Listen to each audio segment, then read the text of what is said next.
So I'm going to watch a Godforge video here that was released a couple of days ago, and it covers basically the upcoming alpha and what's expected. So the team has discussed what kind of prizes they want for people, and it's actually a really cool video.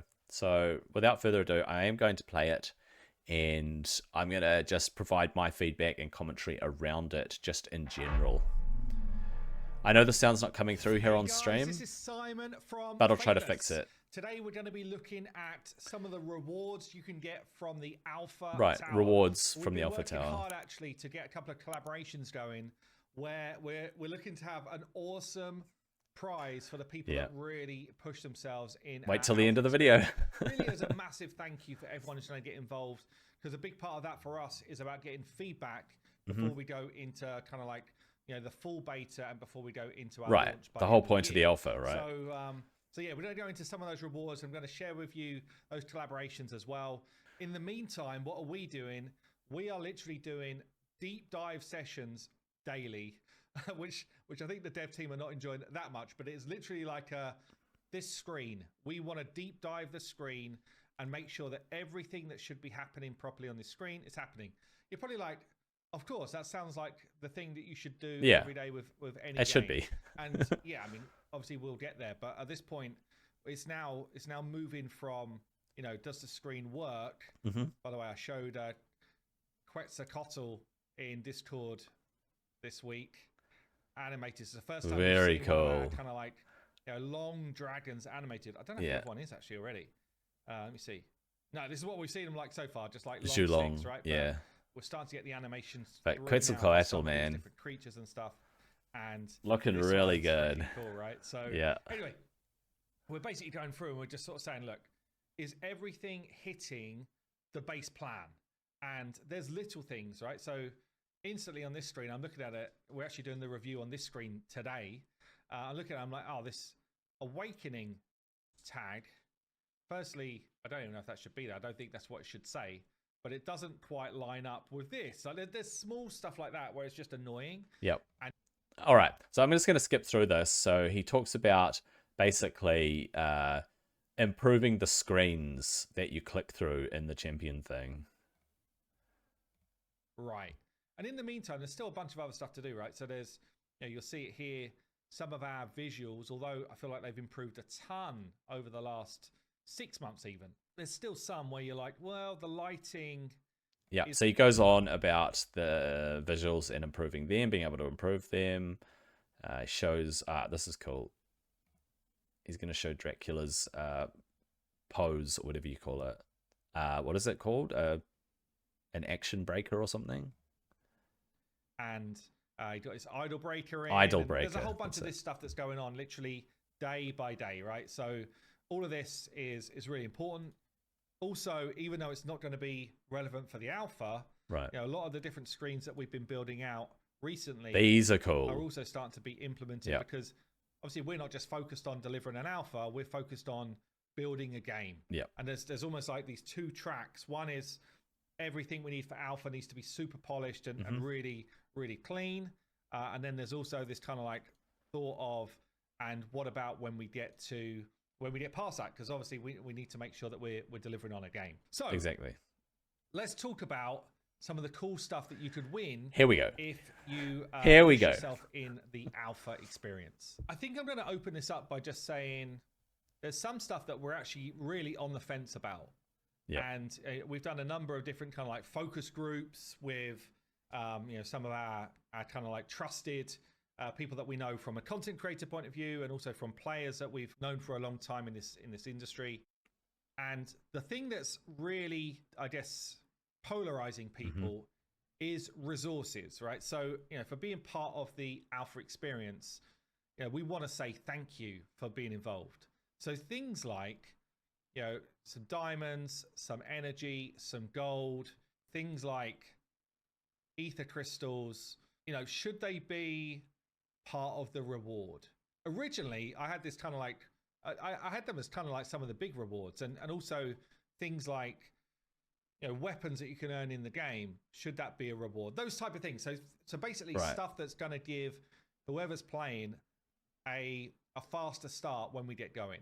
That's the one at the moment that is completely, I guess, it's undecided, and I'm not sure where we're going to go with it because. All right, so I just want to talk about that very quickly. So gems, energy, resources, gold that you spend on whatever gold's going to be spent on. A cache of small resource, a cache of resources, basically, that you get given as a gift at the start of the game if you take part in the alpha. I can understand why people don't want that to be a reward for participating in the alpha, because it gives people a little bit of a leg up. It's not a big leg up. It's just a little bit of a boost. I think it's not a bad idea to give people a little cache of goodies, because in the long run, over the longevity of the game, it's not really going to make a huge difference. It's going to help you kickstart yourself a little bit. However, I would posit that you don't give this cache to people who participate in the alpha. You give it to every single person who starts playing the game in early access as an incentive for people to start playing the game. So forget about this as a reward for the alpha. Make it basically a little bonus for playing their game. Hey, this game is coming out. It comes out. It's early access, whatever. It's a couple of months before the global release or whatever. And anyone that starts within that little time period gets gifted something just to kickstart their journey. And so that's not tied back to, oh, well, I missed out on the alpha, so I don't get this cache of 1,000 energy and 50 gems, or whatever it might be. I think that's just a slightly better approach, where you're incentivizing people to come and download the game and play it when everyone can play it, as opposed to the lucky few. Well, I say few, but I think just about everyone that has signed up for the alpha is actually going to get to play it either in phase 1 or phase 3. Phase 1, phase 2. Everyone gets to play phase 3, I think. So we'll see. There's definitely this train of thought where it's like, look, if I'm going to be supporting on this alpha experience with feedback and playtesting and all that type of stuff, which is what we should do for an alpha, then I feel like I should be rewarded for that. And I kind of agree. There's also another group that's like, if loads of people just got this kind of like chunk of resources, even if it's not that much, if it's like I don't know, it feels like you're at a disadvantage. Stuff, let's say it was that.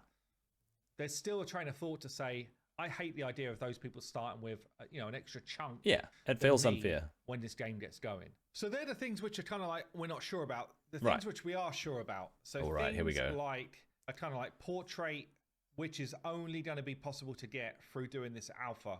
Things like the frames, which again will be unique depending on your positioning on the alpha. So if you literally are the person who came first in our cavern experience, then let's stop it right there.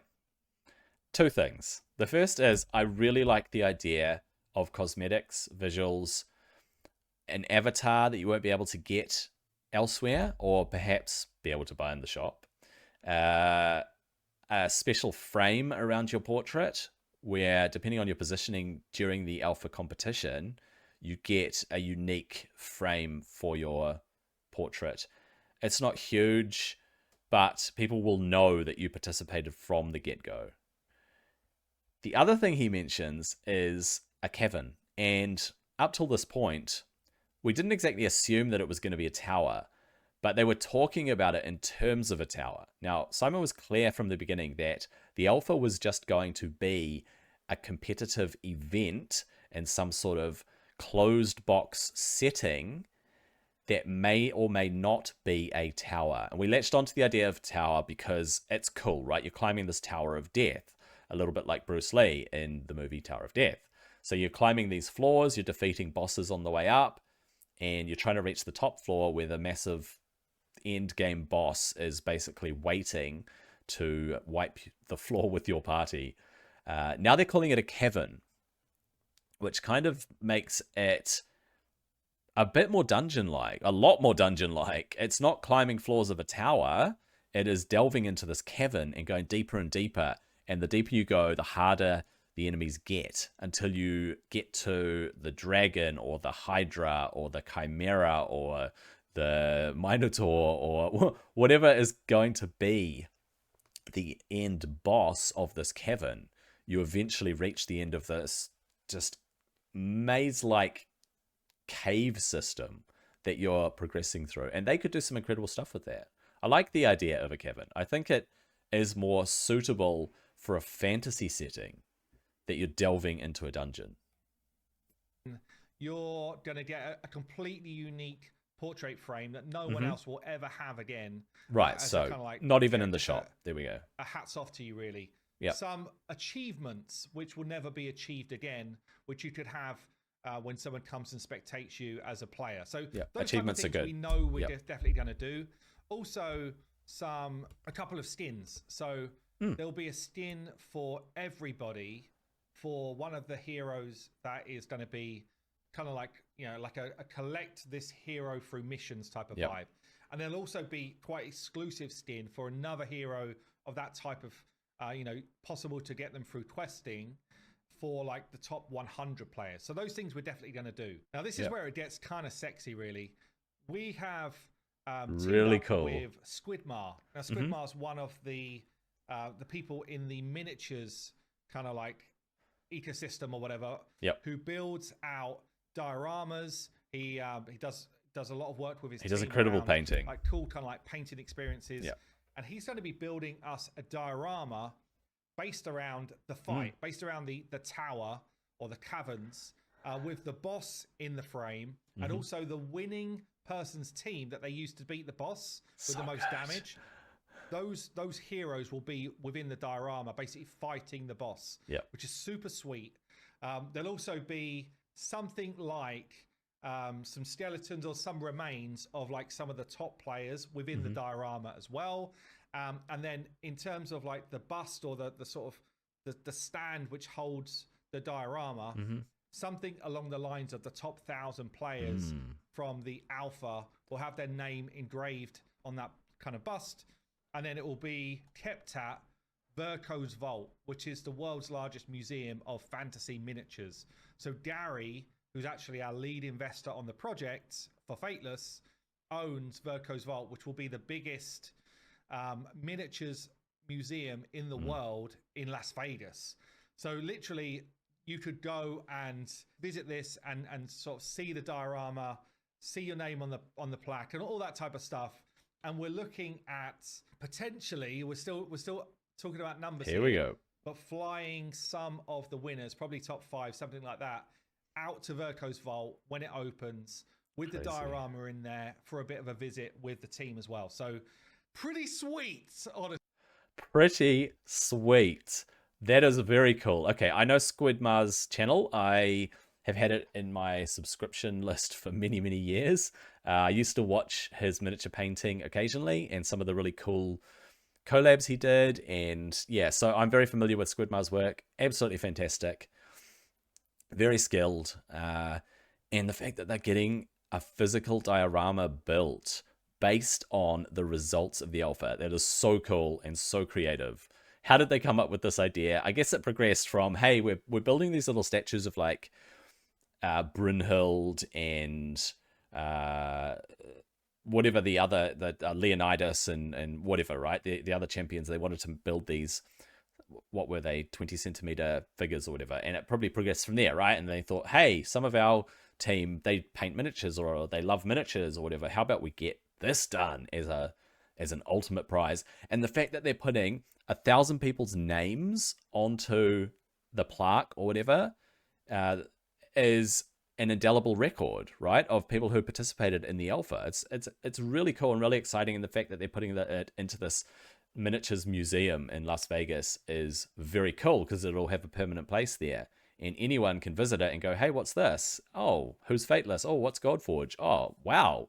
People took part in this computer game alpha, and now there's a physical representation of that. Isn't that neat? And if you're the winner, which is going to be one of you guys, the person who does the best in the alpha cavern, then you are going to have your team on there, and people will know forever that you were the best player in the alpha. So may the best player win, I guess. And if they go ahead with flying 5 people out to Las Vegas to see this, then that's really cool. That's just a really excellent little bonus on top of having this physical representation of the alpha results. So really well done, Fateless, in choosing to do this. See, pretty sweet type of prizes. Pretty I'm going sweet to link indeed. this video below where Squidmark talks about one of the dioramas that he built. It's like a near enough a 30-minute video, but he goes through. I'll have to go watch that. We will be doing a video with him for the Godforge diorama as well. Yeah. It goes through the making of a lot of the different kind of like painting techniques that were used, how they made the little figures, how they kind of like, you know, blocked out some of the different ideas for what the. Yeah, no, that's cool. All right, so I'm going to stop this video here. There isn't anything else, I don't think, that he mentions with regard to it, although we'll just have a quick look. I can't remember. We'll just see it at the end of the video whether he says any final words about the alpha, and then we'll finish up there. Really cool final reward and thank you to the community for being involved. A massive thank you to everyone. As I say, there's some stuff which is still a bit of a moving feast, but we're kind of locking all that down. Always. And in the meantime, we're getting the game into a really solid position so that you guys can enjoy it for the alpha. Yep. So that's it. That was really cool to find out what's actually happening both on the game development front in terms of tweaking and polishing and improving things in the character screen with the character models, with the information screens and all the different screens within the character roster and stuff, and then the rewards for the alpha. So it is too late to sign up for the initial alpha, but the upcoming potential beta and early release and stuff like that, you can still go to fateless.gg and you can sign up for the Godforge stuff going forward. And just a reminder to anybody who does watch this video that there is a merch store for Fateless, and you can put in my code Gecko10. I will put details in the description of this video when I edit it and publish it, and you can get a 10% discount from Fateless merch. But that's everything, and I am currently on stream at the moment, so I'm going to go back to streaming what I was doing. However, yeah, that's the end of my video within a video, I guess you might say. Have a good day.